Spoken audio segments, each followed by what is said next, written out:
Assalamualaikum warahmatullahi wabarakatuh. Sebelum kita mengikuti kajian, mohon bantuannya untuk like, subscribe dan tuliskan doa di kolom komentar. Semoga keberkahan, kesehatan serta kelancaran rezeki untuk kita semua.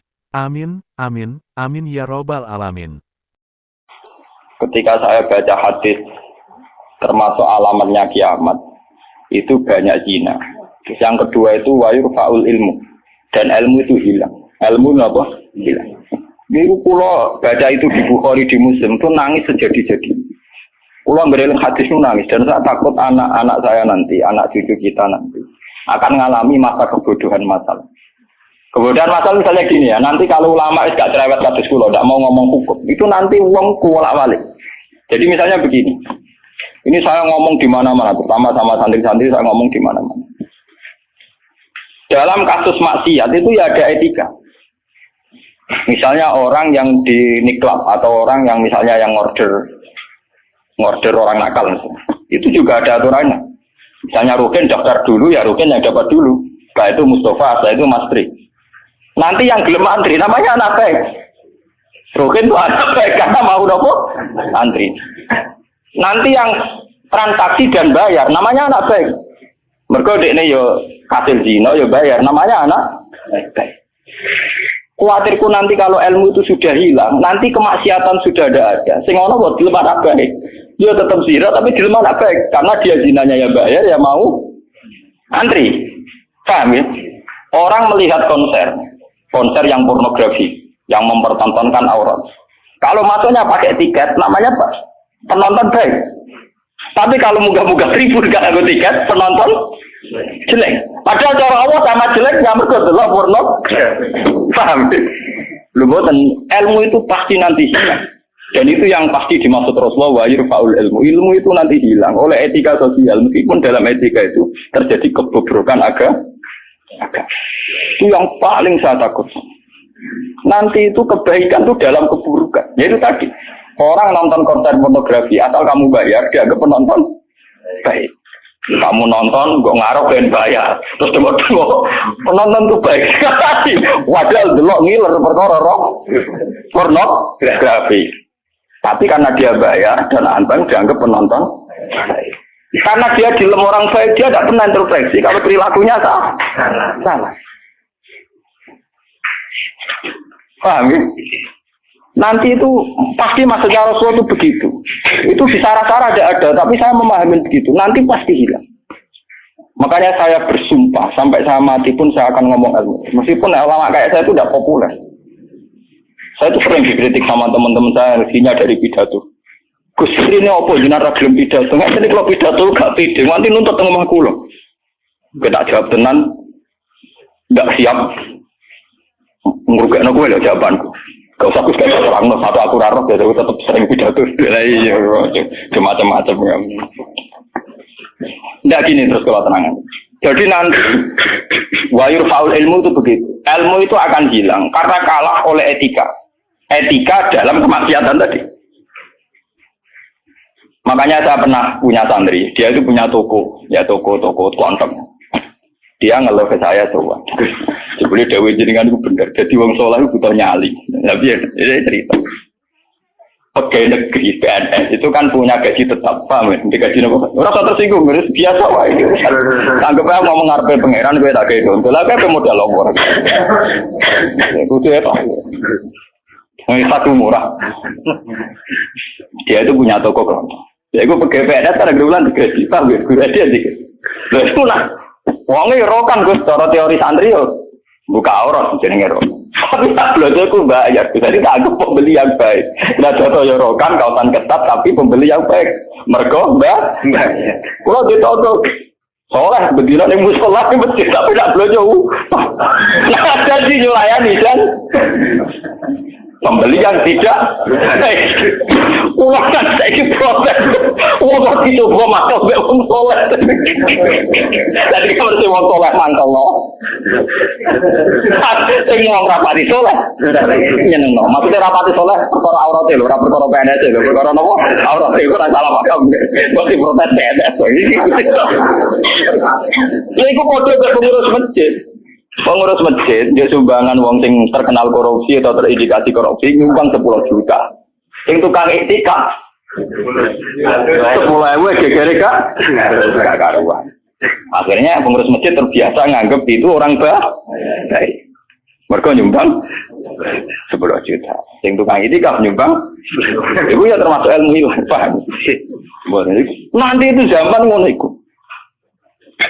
Mulane kula nu saniki kula nu sering di. Untungnya kula terkenal ngalim, pancen hikmah gede. Kuwi mboten urusan sombong, hikmah gede. Nak ngomong cek ana sing ngrungokno. Karena pendapat saya itu tidak populer. Mau kalau ora terkenal ngalim niku kurang misoin ke saya semua karena pendapat saya ada napa? Tidak populer saya sadar. Wong saya pernah pengajian di rumah saya sendiri pas dan mungkin ada sebagai jamaah sini yang itu. Orang tetangga saya rata-rata di rumah saya. Tapi yang kalau di acara tak omong. Wah, acara ini Gus Pak gak rawuh gak enak. Ini Gus Pak nak diundang ya teko. Pokoknya dia nak sing undangan ram bayar-bayar ku teko. Tapi nak sing bayar dia ra teko lawat itu. Tak omong. Wah, aku nak di acara. Nak nganggur ya teko nak ora apa-apa. Pokoknya nak sing demi anak bojone ra teko malah apik. Iki ajaranku. Tak omong saking kepengenku gak ganggu masyarakat. Tapi uang tetap segan gitu, tetap teko. Tapi tak umum. Saya tidak tersinggung. Andaikan sampean ndak. Nah ini kalau terus balik. Terus yang ketiga contohnya gini. Kiai ku kados kiai kados kula nu lebih nyai 5 tahun, bapak wafat 2000. Mumpun mangkel tenan, cara ra eling Quran mangkel. Masyarakat yang anaknya setengah idiot atau yang dianggap gak pati pinter itu di pondokno. Nating iki yo bagus. Yo ngoten niku kadang yo nganti camat mantan camat. Ini kula jujur kula termasuk kiai terakhir kiai gede, camat-camat lagi dhewe seperti. Gus kula niku ndak anak. Problemnya itu dia hiperaktif, ngeten-ngeten. Anak padahal kakaknya di UGM gini-gini. Itu coba yang itu supaya mondok di sini gini. Ya sudah begitu. Untung kalau termasuk kiai sing rapati butuh duit, rapati butuh derajat. Memang tak pisau ya, tak maki-maki nek kula. Lalu lucunya setelah itu tidak kasil mondok di saya karena tak maki-maki. Itu gang beberapa hari. Uang sing ngomong niku wong melarat. Ya orang melarat tidak camat. Munggo ora melarat itu tak bisa ya, melarat ya. Ya gitu. Anak yang baik karena dapat prestasi di sekolah umum, yang tidak baik di pondok. Wah nyorok Gusti kula saiki. Wingi wong sugih kula tidak miso ilang iki terus budi. Kan etika keulamaan kan bisa wong melarat ora oleh. Nah goblok oleh. Jadi nak miso ora oleh, nak goblok napa? Iya, beda kan miso iki napa? Jadi ono. Nah itu yang menyelamatkan hati saya itu satu, yaitu tadi. Kenapa di Al-Quran diulang-ulang innalladzina amanu wa amilus. Jadi sebetulnya begini lah, ini yang peringatan ya bagi teman-teman yang mungkin di sini ada PNS, ada orang-orang yang biasa punya selera elit. Cobalah Quran ini dihidup-hidupkan lagi amanu wa amilus sholihat. Dalam teori Quran pokoknya yang baik itu ngamal soleh. Jadi misalnya saya sebagai orang alim di Pondok Irukin. Dia sudah misalnya idiot, melarat, aneh-aneh. Di Pondok Mastri, misalnya, melarat, aneh-aneh. Pondok Mustafa, melarat, gak pahaman. Kalau dalam teori pendidikan modern, di mana butuh bibit unggulan, ini itu gak masuk semua. Karena sudah ada bayar, idiot, ngawur, aneh-aneh. Gitu. Itu kan repot. Wah, itu kan repot. Jadi kamane santri kok Mustafa yang ini, wes ratau salam tempel lah, kok dia ini ratulat kopiah, dia yuk ratulat apa? Kopiah, gremeng deh, mesti gak terima deh, nopo. Dua kiai kok ratulat nopo? Kopiah. Misalnya tak turuti surat kopiah, kok raga dia, wah dia karpe kiai ku ideal. Ngaku karpe deh. Padahal kiai ini kesusu raga dia kopiah, gak pernah mergawe, ngurusin dia ini terus kelaparan. Nah ini contoh. Nanti suatu saat ada era, sekarang juga mulai. Sekolahan yang hebat adalah sekolahan yang luar biasa dengan makna santrinya IQ-nya bagus. Siswanya IQ-nya bagus. Pola sosialnya bagus. Pembayarannya nomor yang penting gini Bu. Pembayarannya nopo. Nah terus akhirnya pondok-pondok pesantren kan kedua bayarnya bagus, otaknya ada bagus, perilakunya. Lupa mau aku tuh rajin ngoni pangeran. Wa amilu sholihat. Ngurmat rohenu amilu sholihat. Ngurmat Mustafa ya amilus. Wah surah urip. Serah jadi uang. Tapi karena saya punya semangat sarane Quran yang penting aku amilus, ya sudah. Allah menitipkan ngamal saya lewat ngurmat mastri, lewat ngurmat rusul. Ya sudah selesai. Masalahnya terus nopo. Nah, kalau suwun sing ngaji kula, semangat kenapa Quran ngulang-ulang wa amila sholihan, diulang-ulang wa amil sholihat. Penting dalam hidup tuh amilus. Gua pernah, ini cerita nyata. Saya pernah lihat TV sama ulama-ulama yang kayak saya, artinya tipikalnya ya kayak saya, orangnya alim terus ya ikhlas. Cocok-cocokan kan. Jadi kiai lah ya tahu grup. Modal yang alimnya tak kulo, yang alim tenan. Ya putrane ki gede. Model kiai ini kan buka kertu. Ini tenan mata gue kisahnya. Ini ngaji wong tua-tua. Dene aku kan wong enjoy Islam. Tahu tak kok. Gus. Mendingan nak dulu SPC nopo menteri nopo sing teng TV wong kok mulyane ngono. Buka lawang ora tau ndok menteri. Terus pokoke mulyane kok ngono. Wis ngono diarani pahlawan. Misalnya ngurumusno ekonomi, ono pertumbuhan apa? Jadi harus tahu iri tahu orang. Ini orang nongkrong Gus, mau tak kok jadi. Waktu lama ya itu kan. Lagu orang kalau yang alim gak wajib sungkan dong. Bodoh nopo ngalim ya. Kalau tak kok. Roh, jenengan nggak bisa tak kok. Salah ya jenengan nggak bisa tak kok. Jenengan cerita awak jenengan ini kok tak jawab. Ini kayak cerita. Kalau sampai mangkal, kulo nu sing wis ikhlas istiqomah mulang masyarakat ratono sing hormati, ono wis digaji, gajine presiden yo dhuwur, gajine menteri yo dhuwur, gajine bupati. Nah ngamal jarane ngamale Dik, ini padahal tugase. Ngamal tenan nak kita, kedur ora ono sing gaji. Tapi ora ono biji. Wah, waktu buka dhewe tak mlebu mobil. Tak rusak yo dadakno. Oh bupati rusak harus dadakno. Tanduk harus gimana? Kayaknya mobil lah rusak, aku suka rusak. Cerita dari protes, gimana? Kenyataan ini apa? Baru ini cerita. Masa ini jenazah dimantau. Karena latar belakang saya kan kayak koran. Saya sudah pernah punya perasaan terburu dia. Artinya saya lebih terbiasa ikhlas. Ya orang nerang non, aku muni ikhlas kan lebih baik dibanding dia kan jurah etis loh. Wah, ada wah. Lu betul nih kisahnya tak bener sampai mangkel itu di kiai bener. Nanti kira satu di kiai urip, nara bate buat kiai wes modern lah. Akhirnya kalau itu, ya saya itu ya ada orang sempurna. Cuma kalau sakit ngobati awak kalau biasa bisa. Seperti itu kalau kulon mulai alit sebagai orang mukmin itu pangeran kulon ku Allah Subhanahu wa taala hubungane opo. Ya kalau pangeran kula Allah, paribatane kula niku nulung semut sing kebulet utawa nulung anake pitik sing kebulet teng jero pawon sing gak ana wong. Niku kula ngrasa ibadah. Mergo ngamal kula di sisi Gusti Allah. Ana wong melarat gak iso mangan. Terus kula kei dhuwit 5.000 kelar mangan. Iku kula nggih ngrasa ibadah, mergo sing biji kula Allah lan Kalau mereka yang ngisi kan wartawan. Saya ini seorang mukmin, yang Tuhan saya itu Allah bukan wartawan. Ini kan kok cocok ke keluarga ini kepengin ngobati ngono. Tapi kalah memang tunggu. Kalah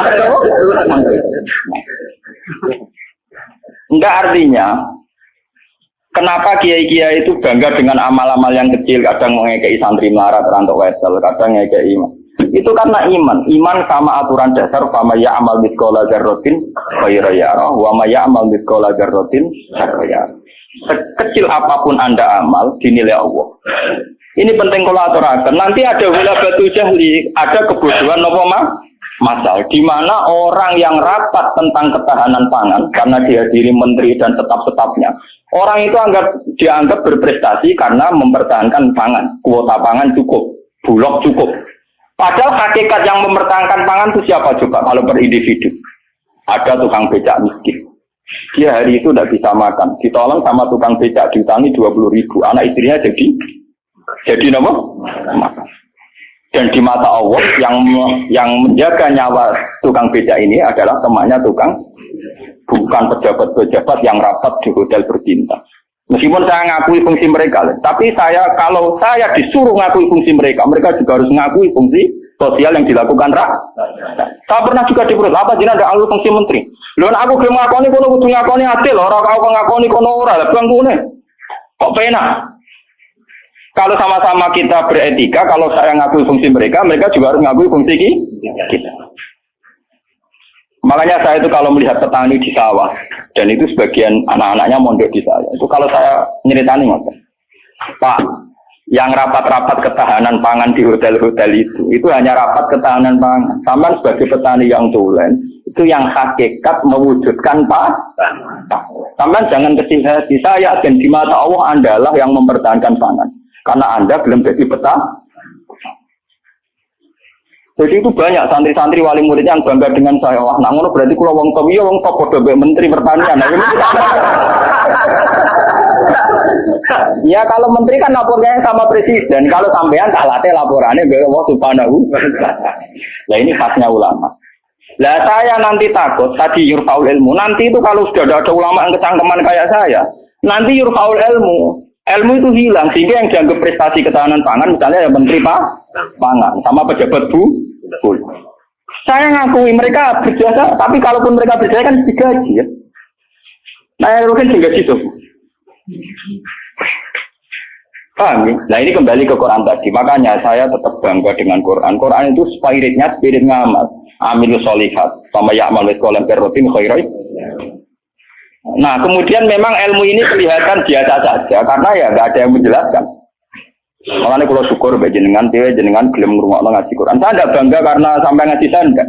Biar orang itu bangga lagi dengan teori-teori Quran. Dan biasa transaksi di Allah Subhanahu wa ta'ala. Seperti saya ngaji di sini. Saya ini termasuk terkenal pintar. Beberapa kali saya diminta jadi dosen di universitas terkenal. Dan itu berkali-kali. Saya sampai sekarang belum pernah bilang iya. Dan itu Allah tahu niat saya. Ya supaya saya pilih-pilih yang Gusti. Benono kiai sing ra dosen. Jadi pokoknya mulang. Mbok prospek ora, mbok ono sing gaji ora. Tapi kan presiden saya kan jenengan. Jadi saya lapornya sama nopo. Nah, misalnya pengiran kemarin aku marah terus nganti mati. Marah kan nak dirasakan non agak dia sana kan juga.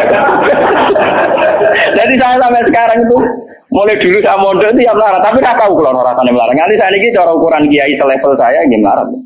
Karena yang alimnya alim saya yang lebih kaya banyak sekali. Kamane ilmune be kula kate akeh, tapi nak donyane akeh dene. Pirang-pirang. Ya kuwi dhewe pidato pang-plang. Kok dene pantangane pidatone gak watanku dene. Wis pantangan tenan lho nek diundang. Upar wis disanikus bae tak. Nggih tak desa napa wah ora sibuk. Ben kualat. Dosa jaga wilayah wong alim napa? Dolim, ngomong tangga-tangga gue tak didik apik gelem ngaji sing biasa kok aku dididik apa? Ngaji sing bermewah napa? Oh, kan kualat. Jadi ini penting kalau terangkan. Termasuk yurfaul ilmu itu guys. Nanti kalau per individu, termasuk mahasiswa, termasuk santri yang biasa lihat TV. Kalau per individu hanya mengapresiasi pejabat-pejabat misalnya ketahanan pangan, daripada mengapresiasi tonggone sing ngutangi dan itu menjaga nopo itu akan bahaya bagi kelangsungan iman, ya, karena orang tidak biasa transaksi dengan Allah Subhanahu wa ta'ala. Padahal dalam kitab-kitab diterangkan betapa banyak orang jadi wali hanya berdasar ngeke keimanan wong siji wong loro tanpa rapat-rapat yang disorot media nopo. Sama tak cerita nih, saya pernah cerita di sini. Ono wong maju iki sugih ra karuan, wis sugih ro, udah anak wayu. Bareng dia anak ayu karena dia maju tidak beragama mikir. Lah bocah ayu ning ngene kok tak tokno rugen pintu tapi wong cilik tak rumah aku kok gede-gede dirasakno. Rugen. Mikir. Walhasil dia mutusno dirabi dhewe, napa? Karena dia maju. Bareng malam pengantin, tiap apa ngeloni, niku ditotok dia. Tok. Metu deh nih, ono wong ganggu bulan madu kan mangkel. Ono apa? Kulo niku gak situ, balik meneh. Coba uplek. Terus apa? Lampu cilik lho. Sender apa? Sender sama gonku edan ya. Iya lho, sender. Oh, sender orang bahasa Rembang lho. Apa liyane sender? Oh. Kentir kalah kentir. Tapi mirip. Nak salah ucap repot. Ublek orang nyerempet keteringan kelapatan kentir. Rugen rawani bakat tak sendiri. Pasti kena. Ublek terang. Agar diparani melaju itu sampai 3 kali. Sekarang 3 kali ngerti parani itu sih diparani kan tidak omah. Ternyata dia itu seorang janda sing anaknya udah kelaparan. Anaknya kelaparan ditanya kenapa kamu ke rumah saya nak tak kerja kok melaju, terus dia cerita. Pak Majusi, saya ini punya anak kelaparan semua, ingin makan. Kalau saya ingat anak saya mau memaksakan minta jenengan karena jenengan yang punya makan. Tapi kalau saya ingat jenengan Majusi dan saya seorang mukminah, niat itu saya urungkan betapa saya tidak ingin menjual iman saya. Terus entah ini kayaknya dari si Majusi tadi. Ini mangan gandum, pokoknya segala yang diperlukan janda itu dan anaknya diambilkan terus diterok, dipikul dia seorang raja, diterok. Padahal dia niatnya biar agak gede. Buat ini cerita iman, biar sampai biasa transaksi oleh Allah Subhanahu wa Ta'ala. Nanti nilainya nanti saya akan satu, biar sampai biasa transaksi oleh Allah Subhanahu wa Ta'ala. Terus dikasih. Nah cerita itu terbongkar, itu justru karena antar wali. Jadi ada seorang wali, dia ngipi di Ka'bah, dia zaman dulu itu masih mungkin orang tidur di seputar matok Gontoat. Dia seorang wali, Abdal, dia tidur bersama Rasulullah. Hei wali fulan, saya titip salam pada orang itu. Ternyata orang itu yang disifati Nabi itu orang Majusi yang di kampung terkenal paling arogan. Mereka ngerabi anaknya. Ketika dia tahu bahwa Majusi yang dititipi salam Rasulullah itu begitu, dia mengurungkan niatnya. Mau Rasulullah salah alamat, salah kirim salam. Itu kan nggak mungkin. Masa Rasulullah salah kirim apa? Salam. Itu apa takon rapotnya elek kabeh. Niku mau Majusi sing saking kurang ajar yang rabi anak. Akhirnya dia memaksakan konfirmasi. Mau Majusi ini diparah. Ya Majusi, saya ini tanya tangga-tanggaan. Tidak ada yang cerita bahwa ada orang benar. Tapi aku ini gawa salame sama Rasul. Pasti kamu punya perilaku yang spesial, yang hebat. Majusi langsung iman. Asyhadu an la ilaha illallah wa anna Muhammadar Rasulullah. Nabimu pancen nabi tenan. Perilaku saya tadi malam enggak seorang pun yang cerita. Wah, kira iman, ya langsung ngeloni anak, ya langsung nopo. Padahal enggak disorot media massa dan itu perilaku Begitu juga di kitab-kitab ada cerita seorang lonte, seorang WTX. Dia setelah melakukan aksi kelonteannya pulang. Ngerti asu dilat-dilat ning tanah, dia menafsirkan itu pasti kehausan. Kalau bolak-balik cerita tentang mereka dan itu ada di hadis sahih, karena lonte gak priayi. Malah mbok santri ora iso. Lonte kelebihannya kan gak napa? Ya, iku dene nganggo sepatu putih medun ning sumur. Terus dicopot. Setelah ngambil air dicopot sepatu bootnya karena tangannya dua digongrang-ngerangah munggah. Ya mau mergo ra priyayi iso wae kan mergo napa? Gak priyayi. Orang priyayi kan gak kebayang. Orang priyayi jarian dia oleh munggah-munggah. Lalu ini cerita tentang hadis sahih. Setelah diminumkan anjing itu, Allah syukur sekali karena ada makhluknya yang diselamatkan di lonte itu dan diparingi tobat jadi orang. Lu apa susahnya sih kayak dengan saya, Mas Ruben semua. Coba kita ini kan sering menyelamatkan nyawa. Paling tidak anak kita kelaparan kita berikan susu, istri kita kelaparan kita berikan nasi. Kita ini berkali-kali menyelamatkan nyawa. Tapi kita tidak pernah bangga karena kita nunggu bangga kalau kayak menteri, kayak presiden. Lalu iman kamu di mana? Lalu posisinya Allah yang nilai kamu? Kita ini mukmin yang geblek, paham? Mukmin yang bodoh. Malah nek TV juga sering kan. Bener cocokan kula bagi ini cocokan antar wong alim, Pak. Lu mboten nenten tiyang kok, namung kula bagi mau cara tak critane mangkel, tapi kan tak sebut jenenge. Tapi dene tetep ngakoni. Mati man kejenengan ngalim mesti atine jenengan apik obat niku. Suwe ana ati ku apik, maksudnya. Dia baru sadar. Ya makanya saya ini kalau baca wahyu tadi termasuk wahyu faul. Orang yang kadang bergelar-gelar yang hebat, kadang masih melakukan kebodohan dalam imannya, yaitu nganggap prestasi yang kayak presiden, kayak menteri. Sementara penyelamat nyawa yang lewat aksi-aksi personal tidak gini. Quran itu dawuh Allah Subhanahu wa Ta'ala. Allah sing duwe langit, duwe bumi, wae ngangge tarif miskola dzarrah. Tarife pangeran mau miskola sekecil apapun amal Anda, tak miskola tetap tak hitung jare. Kenapa kita yang manusia sombong? Ngitung amal itu yang disorot. Ngitung prestasi itu yang diakui publik. Kita ini jadi mukmin yang bodoh. Bodoh. Mulane kira awali aku percaya santekno wiridan. Awali ketok tangan. Karena iman kamu itu iman yang bodoh. Mulane tobat, penting ngaji tobat. Napa? Makanya nanti ya, karena saya tidak bisa mimpin sholat tasbih 1 Muharram. Nanti saya mimpin sholat tasbih di sini setelah maghrib. Mungkin asing ya agak akhir ya, karena ya pokoknya begitu kan. Saya itu bukan ingin apa, wiling-wilingan ya. Kalau ciri utama ulama itu mengingatkan akhirat, mengingatkan eksistensi Allah Subhanahu. Sama nol hormat pulau kalau bolak-balik haram zaman bertamu dengan pulau teng Rembang lokal. Gama pulau Bojonegoro nggak bojon susu. Terus aku bagus banget, persoalan di malah tambah dosa, mungkin haram no. Bingung. Negeri ngaji, pun kalau ngaji di Bojonegoro salaman diulah oleh kalau kan ngomongin lucu. Kenapa salaman diulah oleh? Lah anak bodoh bertenang. Sal tuan mumpung ketika nomor itu cangkem. Dari mumpung ketika nomor itu cangkem. Oh santri elek. Elek lapis mending kasih salaman. Repot. Nah ini penting kalau aturakan. Jadi sebetulnya masalah utama manusia itu sejauh mana, masalah iman ya, sejauh mana kita sering kontrak ambil Allah Subhanahu.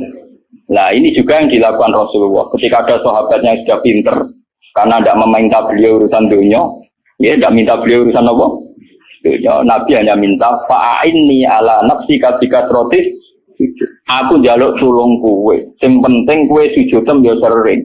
Jadi kamu Nabi kamu gue jangan ngandalo tafakur tok, tapi gue dhewe ora tahu sujud. Nah gue ora tahu sujud itu artinya ora tahu transaksi be Allah Subhanahu wa taala. Gue ora tahu ta'alluq, ora tahu gandrung ning gone Allah Subhanahu wa taala. Makanya nanti saya salat tasbih sebagai simbol saya paling ndak kula jenengan kan jenengan nggih sudah jauh-jauh datang di makhluk ora matur nuwun diajak kula paham ya. Jadi kadang wonten kadang kula dititani sing ngaji jenengan waktu itu di Gunung Kidul ben aku teperan matur nuwun ada aku wong Rembang. Tetep ada napa? Ya, kalau sampean ora ada gede tetep ada kula. Tetep napa? Sangkem nek telek Gunung Kidul kok ada Rembang. Paham napa? Jadi tetap menang kula, cara ganjaran tetap kata kula. Ya sentek ngamek cara dihitung ora bandingan. Paling sampean dihitung mergo tawadhu. Artinya ngerasa bodoh terus ngaji ya dihitung apik. Dihitung apa? Kula baleni malih. Saya baca hadis itu nangis. Jadi wa yurfa'ul ilmu. Ilmu dihilangkan termasuk ilmu prestasi tadi. Kenapa kalau yang melakukan seorang presiden, seorang menteri itu menjadi prestasi yang luar biasa. Kita yang berkali-kali melakukan prestasi penyelamatan nyawa, orang rasa duwe napa? Prestasi. Akhirnya syukur kita sama Allah Ta'ala kurang hanya karena merasa tidak punya prestasi. Padahal kita punya prestasi berkali-kali. Kalau sama tak cerita ini ben iman teman. Rasulullah nak dawuh itu detail sekali sampai ngendikan kowe iku nggawa kayu ke hutan terus kamu jual di pasar. Kalau kamu jual di pasar kamu kasihkan ke ibu kamu, ke anak kamu dan menjadikan mereka hidup. Itu sudah sedekah yang luar biasa. Sampai Nabi nyontono hatta matat ala fi simraatika. Jika yang kamu bikin untuk mulut istri kamu, matat ala fi sim. Ini wonten cerita. Nabi Musa pernah tanya sama Allah, ya Allah, saya ini kalau di surga sama siapa? Itu dia pemuda, wongnya dempal kalau Ruhin, kasih wong melarat kan apa dempal, tukang golek kayu deh. Dan ini Ruhin alhamdulillah itu ngelakoni. Jadi tukang ukir kayu tapi orang golek nopo. Ternyata anak itu duit cara mriki untuk duit 20.000. Itu yang karena orang Arab itu melaratlah pakanane roti. Pak, orang Arab lain melaratlah pakanane apa? Roti daging. Jadi orang Arab itu roti yang unsurnya itu tengahnya tiga daging. Ini gitu kan roti. Yang separuh dipangan dia, yang separuh digantung. Digantung tengguwo karena ibunya sudah lumpuh. Kalau dia pulang disuapin. Kalau dia sedang kerja, ibunya sudah meraih karena digantung di dekat nopo itu. Ya sudah gitu saja. Dan itu sudah menjadi layak dia setingkat Nabi Musa nanti di surga. Dari Nabi Musa, wong itu kan Nabi Musa normal sana kan ya kayak dene kiai, mesti salate cukup biasa dia. Pokoknya dia kan foto ning ngedok. Oh ternyata enggak gitu, mau bakul ning pasar mulai ya gitu aja. Takone ke pengeran. Lah karena apa tuh? Yo krono iku. Kok tak krono apa? Yo krono paham mungkin, jadi kayak keliwan. Ibu misalnya tuh, terus ya, jadi jadi kesempatan. Makanya saya ini sering cerita ke kiai-kiai. Jangan kira saya boyong tuh karena pondok saya enggak. Saya boyong tuh tidak karena pondok saya. Orang no hadis ya, wong boyong demi pondok orang no hadis. Karena demi ibu saya. Karena ibu saya masih hidup. Dan beliau masih membutuhkan saya. Hanya saya sering cerita ke supir saya, nak lihat ibu butuh mobil pamit. Nah ibu rasa pamit. Saya sering bilang gitu sama Bapak Kangkang, kalau ibu mau derek kemana, tidak usah pamit saya. Saya kalau selain ibu kan, ya sekarang harus jadi apa?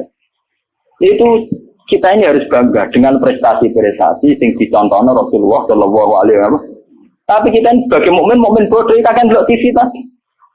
Kita ininya kan jadi tokoh hebat yang disorot media massa. Sehingga misalnya coba masalah air. Orang yang menemukan obat air nanti diapresiasi secara internasional. Mereka menemukan obat air. Padahal asal usulnya penyakit air karena seks bebas. Padahal rumusnya Kiai itu lebih dari itu. Supaya rakyat gampang dong rasa seks. Tapi orang yang apresiasi. Orang-orang apa? Maksudnya ngomong ya zina ya selamat. Kita ini nasibnya sih nak nuruti pengakuan publik, nasib kita sih iya. Lalu ciri utama orang mukmin itu anta budawaha ka annaka tarahu fa illam takun tarahu fa innahu yaraka. Ihsan kita, kebaikan kita kontrakkan dengan Allah Subhanahu wa taala. Jika setiap saat kita ngamal seakan-akan melihat Allah atau setidaknya yakin dilihat Allah. Intinya biasa transaksi atas nama Allah Subhanahu wa taala.